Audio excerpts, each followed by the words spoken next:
Zevon Lee, welcome to Australian Musician. Pleasure to be here. Where did your musical journey begin? Were your parents musicians? Did they encourage music in the house? Yeah, so my father was a bass player and I was brought up in a house with instruments, and I was in a foster home as well for most of my childhood. Bit disjointed within the family, and at the house there was a music room, so there was a piano, but I was never really interested there. But on the weekends when I came to my father's place, there was bass and it was a bit more rock and roll, whereas the foster home was pretty straight, which is a great sort of balance, I guess, between straight and rock and roll. But on the weekends I would definitely get the infiltration of my father's music and go to gigs and yeah, so that was kind of music was around me pretty much from day one, I reckon. Yeah. When did you first pick up a guitar? Probably when I was big enough to. I reckon, yeah, 4 or 5 years old. I've got a photo of me at my 5th birthday with a 3/4 size acoustic, so let's say 5 years old. Yeah. So a long time ago. What was your first real guitar? Real guitar, there was a company called LaGrange, which was probably named after ZZ Top or something, but it was a white kind of, I would say, almost like a heavy metal style guitar, white with a maple neck and a kind of sharp sort of tipped lightning bolt style headstock. That was my real, but my first real guitar was this 1966 Fender Stratocaster, which is my uncle Ephraim bought it in Manny's guitar shop in New York in 1972, and then brought it over to Australia along with the Gibson Dove, and somehow my father ended up with it, and he gave it to me because he was a bass player. He's like, I don't need this, you can have that. So yeah, 1966 Fender Stratocaster, and so this is my real first guitar, and it's not going anywhere. What kind of records were you listening to as a youngster? Good question. Everything from, like when I first got my first, back then it was tapes, ZZ Top, AC/DC. I was personally into a little bit more the sort of hip-hop sort of stuff from early in the days. But my first album that I actually bought was in Bali, and it was Joe Satriani, Riding with the Alien. Was it Surfing with the Alien? Surfing with the Alien. And I think I was surfing at the time, and I didn't really know it. I was boogie boarding out the front in Kuta Beach, and I just saw the alien on the front with the surfboard like that, and I don't think I really even knew. And then, and I was like, oh my God, what is this?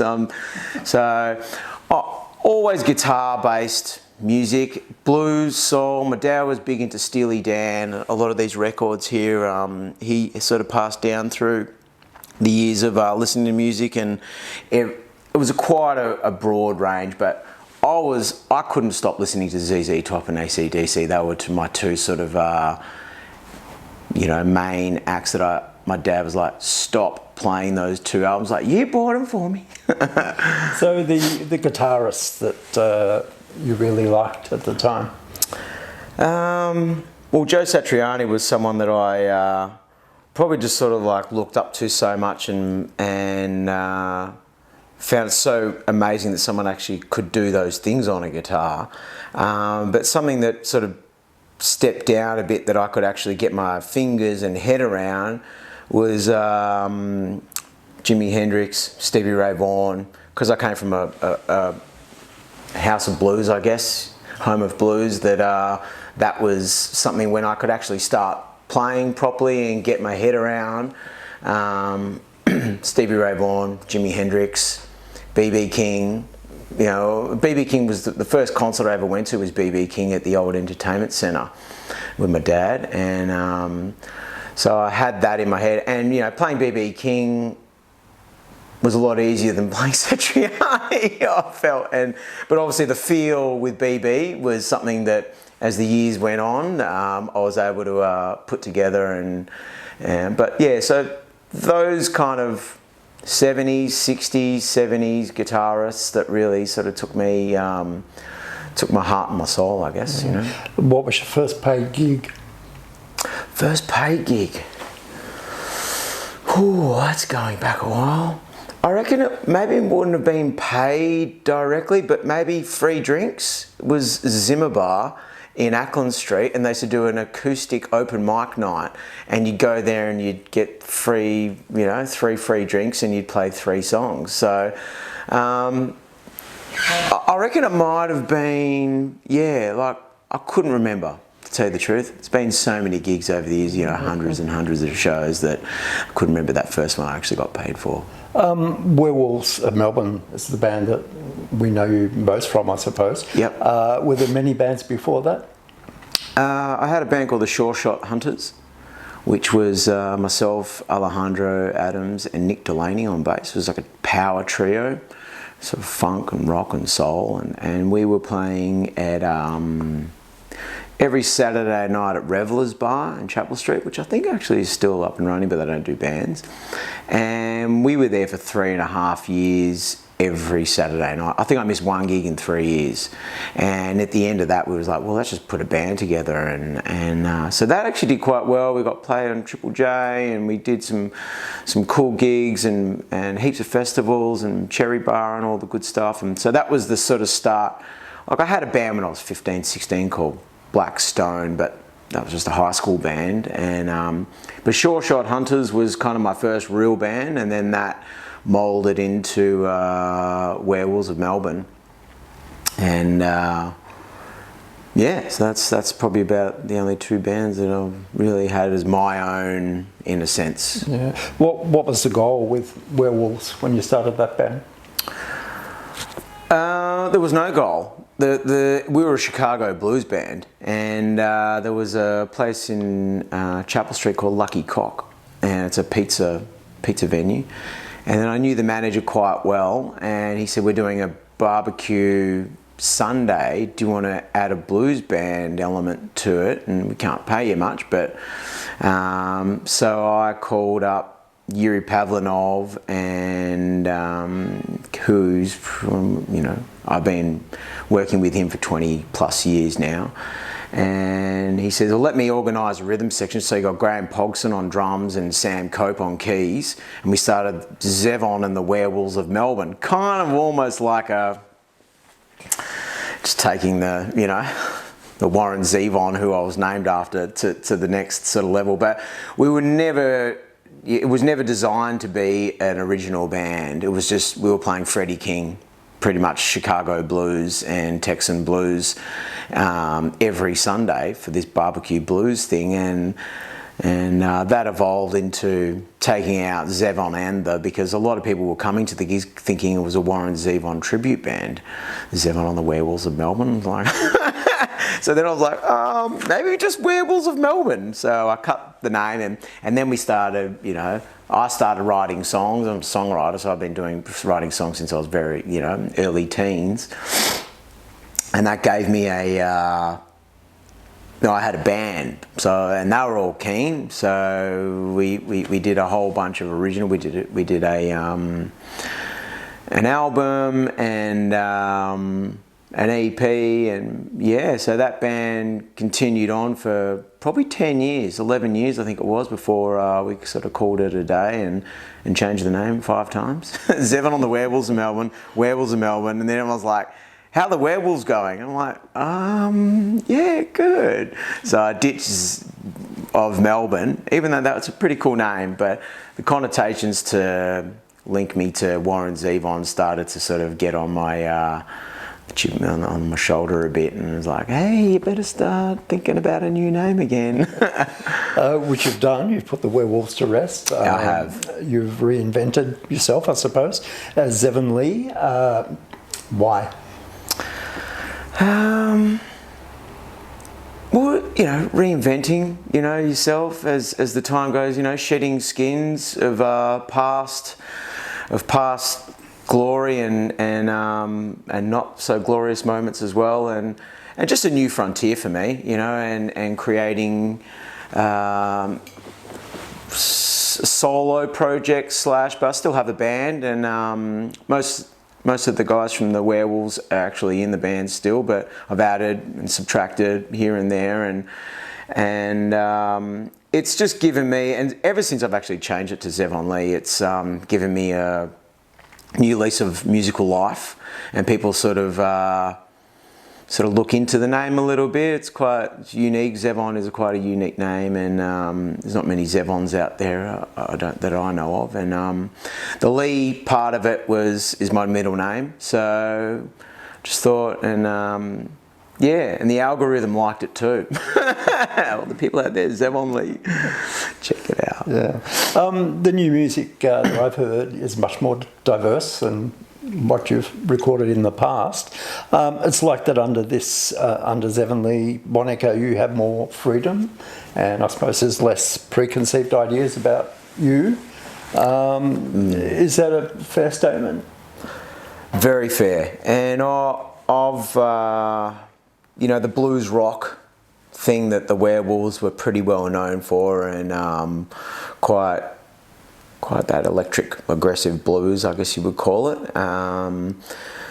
Didn't really, as we were moving forward, and I met Andy Furs, who's a amazing producer, and he's based in LA, and we had some meetings in Melbourne and started to write some stuff together, and it'd been the first time I'd really sort of branched away from that blues rock style and tried to sort of open my musical palette, and just being a blues player as well, we're quite adaptive to different styles, and I guess it would be a genre mixture. And as Chris Lazzardi, who's the keyboard player in Zevon Lee, he sort of said it's a soul pop with blues filters running through the music. You know, there's edges of blues, but you've got this new dynamic kind of popular, I guess you would call it, flow through the music, which is more, you know, I've always been a singer-songwriter, and I've got still a lot of songs that are in the bank that I haven't put out, and they're just going to sit there until maybe I rediscover the passion for them. And there's a vast array of styles that have created this new run of music that I'm pretty, you know, put my heart and soul into.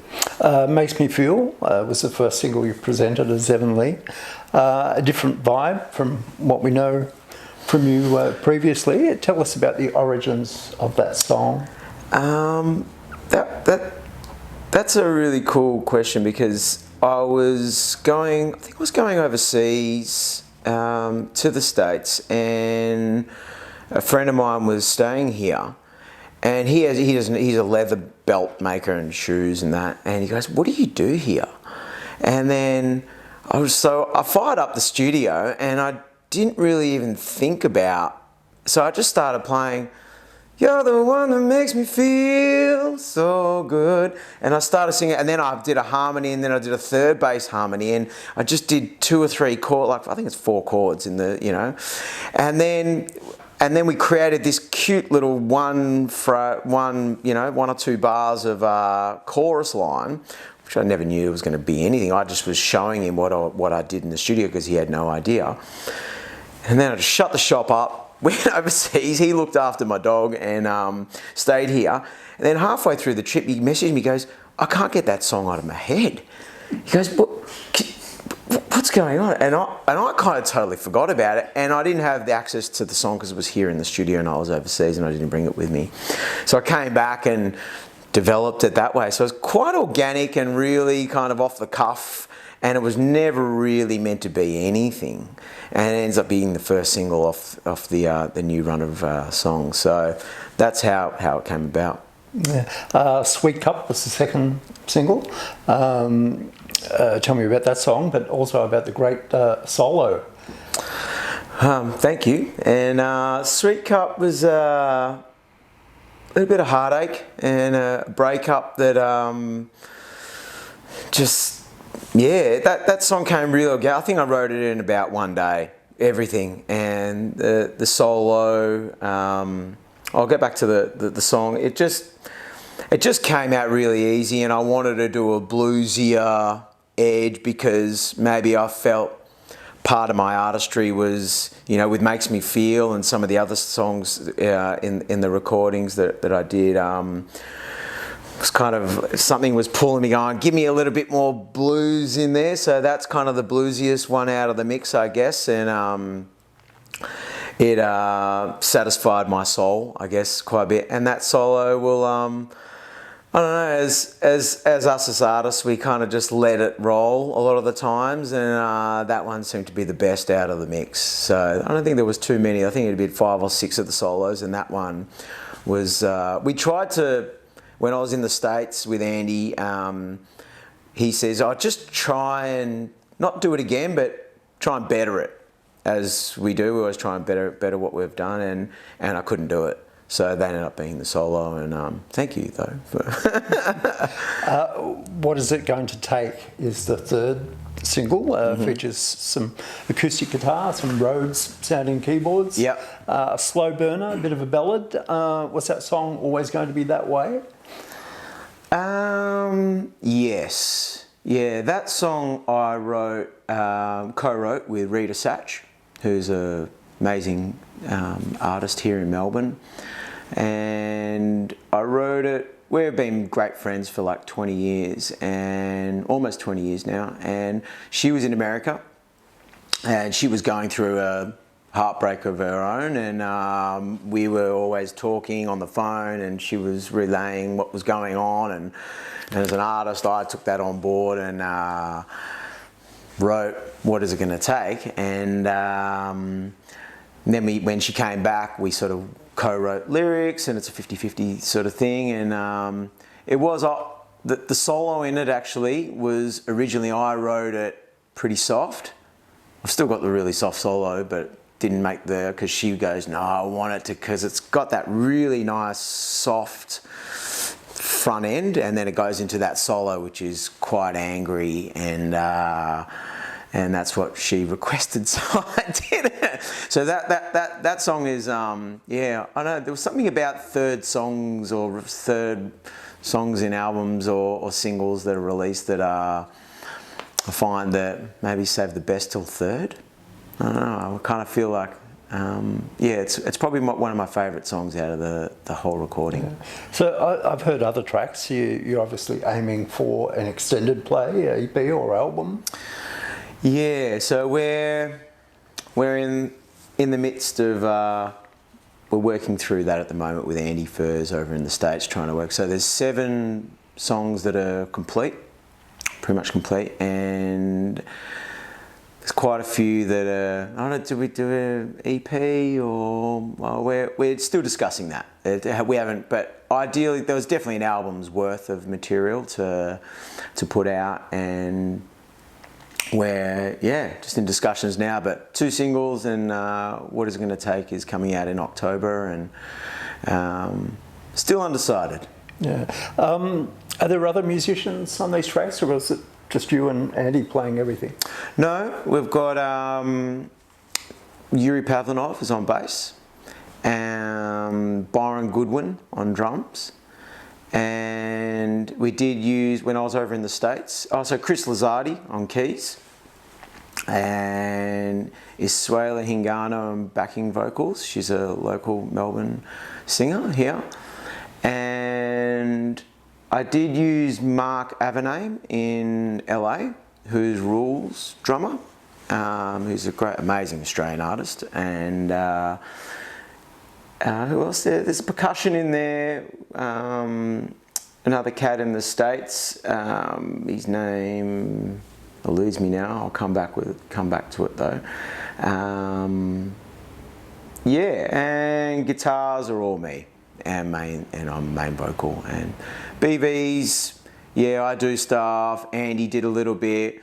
We found a couple of cute little string ideas in What Is It Gonna Take, because the song was kind of at this point where it was like, was kind of lacking a little bit of something. And then in my head, I think we're in LA, and I just said, how about some strings? Could we just bring it in a little bit of strings? And then that just tied the whole thing together. So mainly Melbourne musicians, and yeah, a couple of cats in California.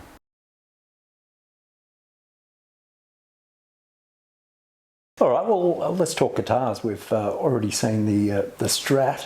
Yep. What else you got in the rack?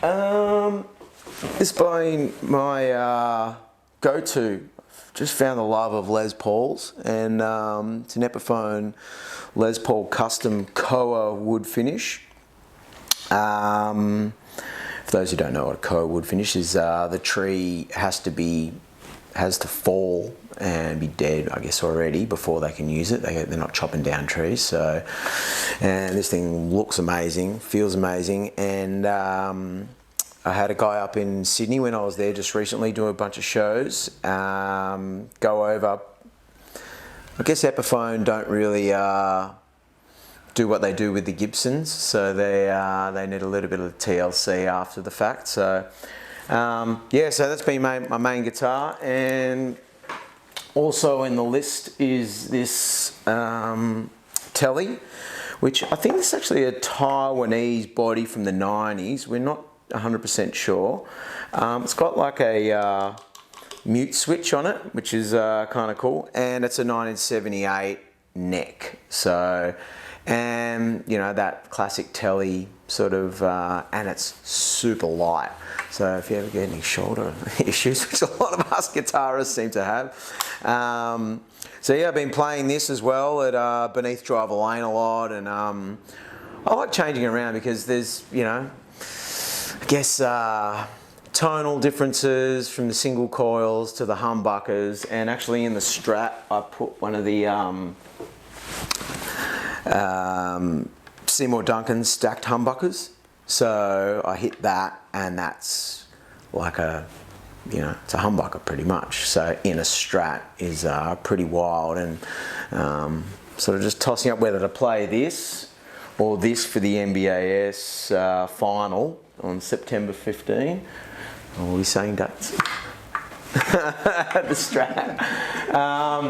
And then I, which I don't have here with me, it's in the other room, I play Cole Clark acoustics as well. So Lloyd Spiegel's been amazing endorsee and for artists here in Australia, and he's one of my most, you know, I'm a big fan of Lloyd Spiegel, what he's done for the industry here and abroad, and Cole Clark make amazing guitars. If you haven't played them, like, I urge go and try one at one of the Bass Centre, or, you know, where there's the Acoustic Centre, sorry.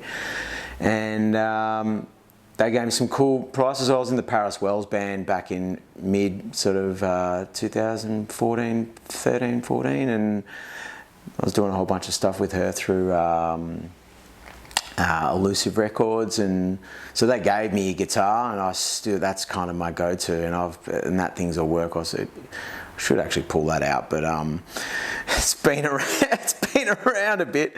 So yeah, Cole Clark acoustics, Strats, Les Pauls, Tellys. I'll play anything. I've got probably too many guitars, as most guitarists do have, and sometimes I get online and I see all the stuff that Shannon Bourne's putting up. I'm like, what's that thing? He's got a wild array of guitars, that man. So plenty of influences for guitars in Melbourne and Australia, and but these are my three that are my go-tos. So I play through Arthur Amps, and Arthur Amps is a product of an amazing person, Laurie Arthur. Unfortunately, he's not with us anymore. And these are the amps that he built for like, you know, we worked together for about 10 years to put these together, and we're actually working at the moment to get them into production line. So I've got a Anthony Fulgar, he's coming over from San Fran next week, and we're doing 4 weeks of talks to sort of get some get all the schematics and everything right so we can put them into production. And I think Chris Kane, guitarist, he's coming to play a show at Memo Hall, and he's going to play through this amp. So so this is kind of my little baby here, and pretty amazing looking amp, you know, and it sounds equally as good. And so it's really, you know, an amazing thing that Laurie Arthur, and to put this out, and unfortunately he did pass away a few years ago now, but we want to keep his legacy strong and put them out, because every time I play a gig and someone sees that, they're like, Arthur? Uncle Arthur amps. I was like, that's not Uncle Arthur, but yeah, so we're going to try and put them into production, and beautiful finger joint sort of finishes that Tony did, and it is so there'll be this, and there'll be a deluxe version, and I've got two 12s with a head as well. So that's the idea is to get these things out and show them to the world. So that's pretty much with these three guitars. And should we play a little bit?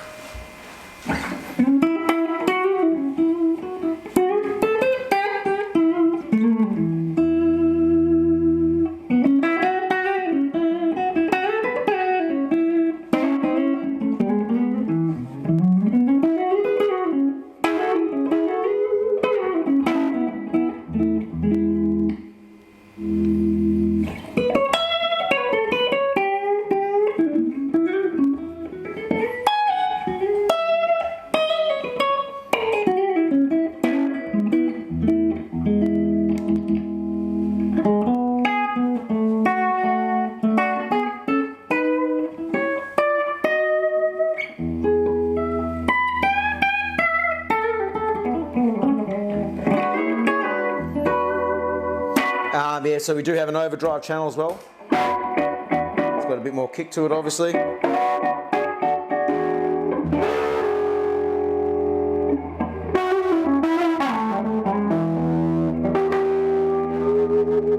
And then there's a boost channel as well. So a lot of different things going on.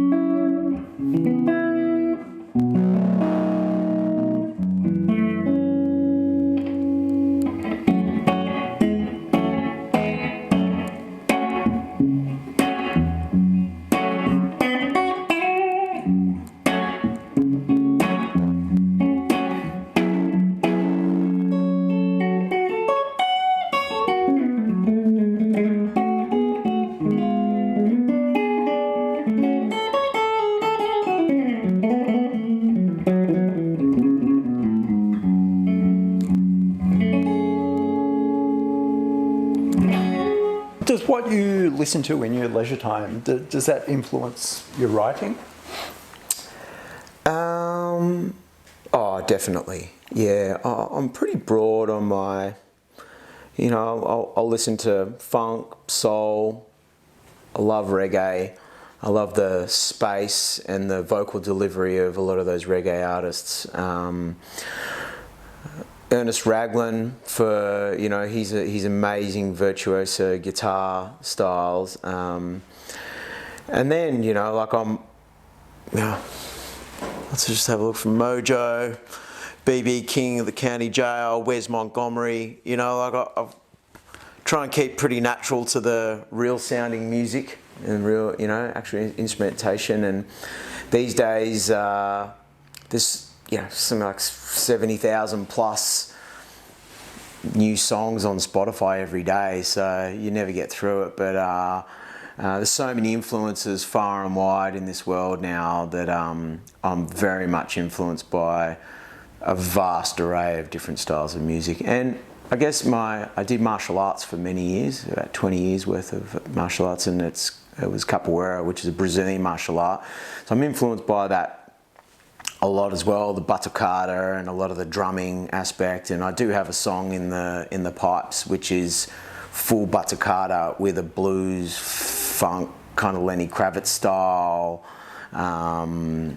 riff behind it, which is amazing. I'm kind of keeping holding it back because I was like, I'm not too sure whether it's ready to be out yet. So a lot of different influences from things that I listen to at the moment.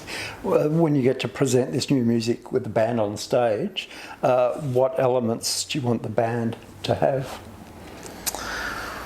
Well, I guess our elements are, obviously what the instruments that we play, and be able to get the message across of the songs that I write, and that all comes through practice, rehearsals, and when the launch does happen on the 17th of October at the Gasso in Collingwood.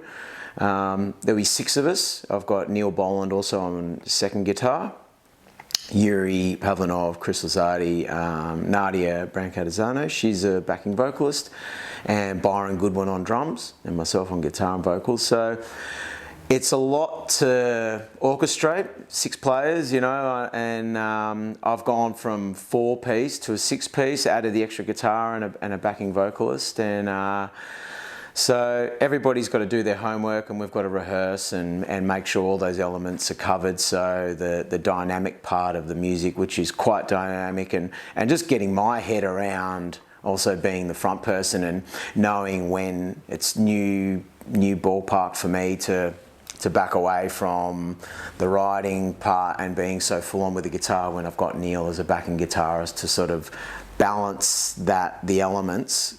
It's been pretty tricky, but we've done it quite well so far, I feel. What is the grand plan for Zevon Lee?